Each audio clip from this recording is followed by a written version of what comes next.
Saludo talaga ako sa yung totoong kaibigan na talagang hindi ka iiwanan. Yung kaibigan na hindi lang sa puro ah, saya, hindi lang nandyan dahil meron kang naibibigay, na meron silang nakukuha sa'yo. Kung talaga yung kaibigan talaga na as in totoong totoo. Napakadalang na lang ngayon na magkaroon ng totoong kaibigan na talagang merong ah, malasakit talaga sa'yo. Saludong saludo ako ngayon dito kay Salvador Miguel Dia, yung best friend ni Tatay Digong. Nakaka-amaze yung ganitong klaseng kaibigan. Nagiging emotional ako pag nakikita ko yung mga videos na lumalabas. Kasi talagang naandun siya halos sa lahat ng pagkakataon, lahat ng oras, lagi siyang kasama ni Tatay Digong. Best friend niya talaga siguro to eh. Tsaka sa lahat ng kaibigan ni Tatay Digong na masabi mo, ito yung taong bumilib ako kasi matanda na siya, nasa 75, 76 years old na to, matanda na rin talaga. Pero alam nyo ba, kahit ganun na yung sitwasyon niya, hanggang sa huling-huli na hinuli si Tatay Duterte at sinakay sa eroplano, talagang sumama siya. Siya yung nag-iisang kaibigan na talagang matanda na rin kung matanda na si Tatay Duterte, matanda na rin kung hirap na rin maglakad, may na rin yung katawan. Pero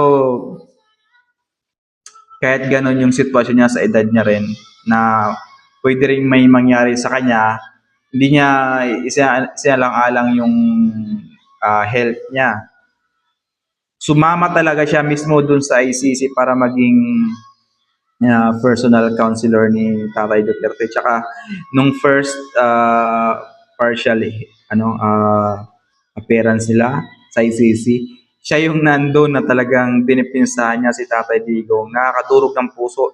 Ito yung napaka-rare na magkaroon ng ganyang klaseng kaibigan na for better or for worse talaga, na hindi mo man talaga as in kadugo, na hindi mo naman talaga kapatid, pero for better or for worse talagang hindi ka bibitawan hanggang sa huling sandali.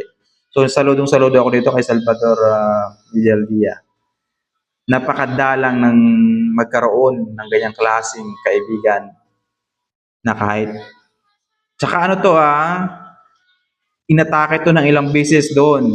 Kasi siyempre, matanda na rin kasi talaga siya. Tsaka sa klima doon, ng panahon sobrang lamig, hindi niya siguro kinaya. Ilang beses tong inatake doon. Pero hindi niya inisip yun na kung mapapano siya. Basta ang sabi niya talaga, hanggang sa huli daw, andyan ako sa'yo. Andyan ako sa'yo. Sabi niya doon, hanggang sa huli, hindi kita iiwan kaibigan. Tapos nung first hearing na nandun siyang dinidipinsahan niya si Tatay Digong, nandun lang si Tatay Digong sa screen. Nung nakita niya sa screen si Tatay Digong na nag-appearance, kumaway pa siya, kinawayan niya. Napaka-sweet, napaka-sweet. Napaka-rare ng ganitong klaseng kaibigan. Napaka-rare. Kinawayan niya si Tatay Digong nung nandun sa screen kasi hindi pwedeng mag-attend mismo si Tatay Duterte doon kasi nga parang mahina pa yung katawan. So, kinawayan niya doon na parang pinapakita niya na tol, pre, huwag kang mag-alala, nandito lang ako, hindi kita iiwan. Mag-isa lang siya nandoon na sa dami-daming kaibigan ni Tatay Duterte. Ito pa yung kung saan yung pinakamatanda na talagang sumama talaga, hindi talaga nagdalawang isip na kahit ganun yung health niya, matanda na rin. Sumama talaga siya. Ang tapang. Na kung pwede siyang mamatay din doon, gawa na kung anong pwedeng mangyari, pero hindi niya na iniisip yon. Ang importante sa kanya, hindi niya bibitawan yung kaibigan niya na sa oras talaga na pinakakailangan ng totoong tao na merong pagmamalasakit. Pinakita ng taong to na nandun siya hanggang sa huli. Pinakita niya na talagang ito yung totoong kaibigan na kahit anong mangyari, hindi kita iiwan. Nandito lang ako pare, parang gano'n. Napakadalang na yan ngayon sa atin. Hindi ko lang alam kung meron, pero napakadalang na lang. Halos karamihan ngayon, kilala ka lang ng mga kaibigan mo kapag ka meron.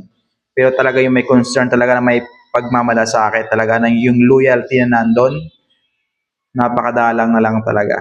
Kaya saludo ako dito sa taong to, na meron pa rin tao pala talaga na ganito na handang ibigay yung huling buhay niya sa pangalan ng pagiging magkaibigan. Saludo ako kay Sir talaga. Na saludo talaga. God bless you, Sir Salvador.